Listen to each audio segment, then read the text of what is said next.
Bismillahirrahmanirrahim. Assalamualaikum warahmatullahi wabarakatuh. Perkenalkan, nama saya Nur Fadila Mustaqim dengan NIM B1B1-259, mahasiswi dari Universitas Megareski Makassar. Dalam video ini, saya akan menjelaskan sedikit tentang obat. Sebelum saya masuk ke pembahasan, jangan lupa untuk like dan subscribe. Apa sih itu obat? Obat adalah suatu bahan atau campuran bahan yang dimaksud untuk digunakan dalam menentukan diagnosis, mencegah, mengurangi, menghilangkan, menyembuhkan penyakit atau gejala penyakit pada manusia atau hewan, termasuk memperelok tubuh atau bagian tubuh manusia. Pengertian obat secara khusus. 1. Obat jadi. Obat jadi adalah obat dalam keadaan murni atau campuran dalam bentuk serbuk, tablet, pil, kapsul, cairan, salep, atau bentuk lainnya yang mempunyai teknis sesuai dengan FI atau buku resmi lainnya yang diterapkan pemerintah. 2. Obat paten. Obat paten yaitu obat dengan nama dagang terdaftar atas nama si pembuat yang dikuasakannya dan jual dalam bungkus asli dari pabrik yang memproduksikannya. 3. Obat baru. Obat baru yaitu obat yang terdiri atas atau berisi zat-zat yang berkhasiat atau yang tidak berkhasiat. 4. Obat asli. Obat asli yaitu obat yang didapat langsung dari bahan-bahan alami Indonesia, terolah secara sederhana atas dasar pengalaman dan digunakan dalam pengobatan tradisional. 5. Obat tradisional. Obat tradisional adalah bahan atau ramuan bahan yang berupa bahan tumbuhan, bahan hewan, bahan mineral, sediaan seharian, atau campuran dari bahan-bahan tersebut yang secara turun-menurun telah digunakan untuk pengobatan dan dapat diterapkan sesuai dengan norma yang berlaku di masyarakat. 6. Obat esensial.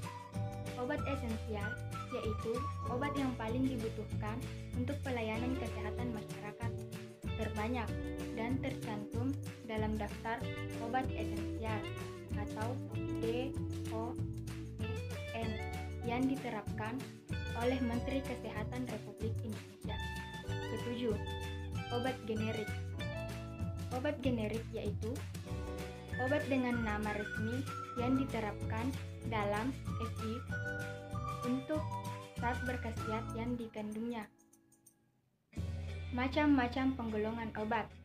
Pertama, menurut kegunaan obat, yaitu untuk menyembuhkan atau terapeutik. 2. Untuk mencegah atau profilaksik. 3. Untuk diagnosis atau diagnostik. Kedua, menurut cara penggunaan obat. 1. Medikamentum et usum internum atau pemakaian dalam melalui oral beretiket putih. 2.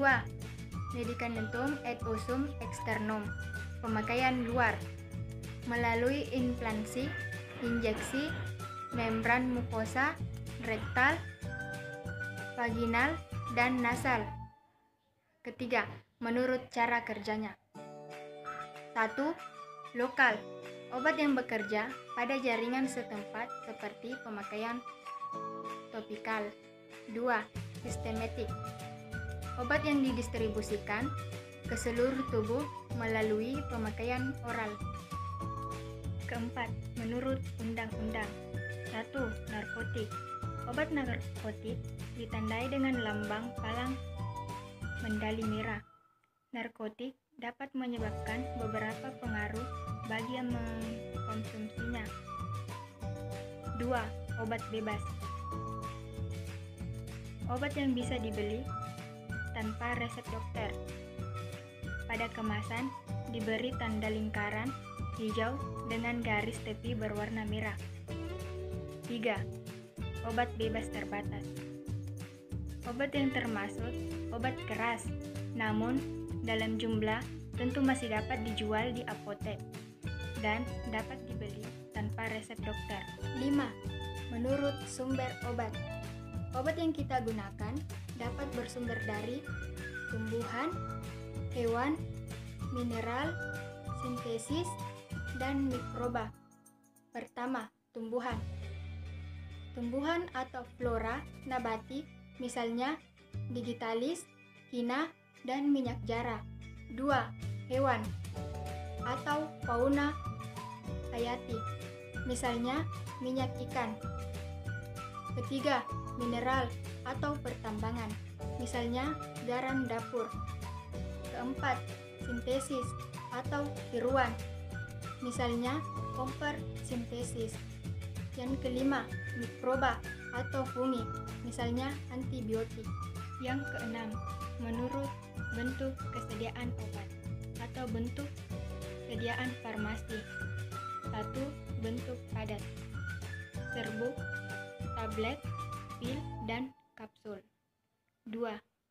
Bentuk setengah padat,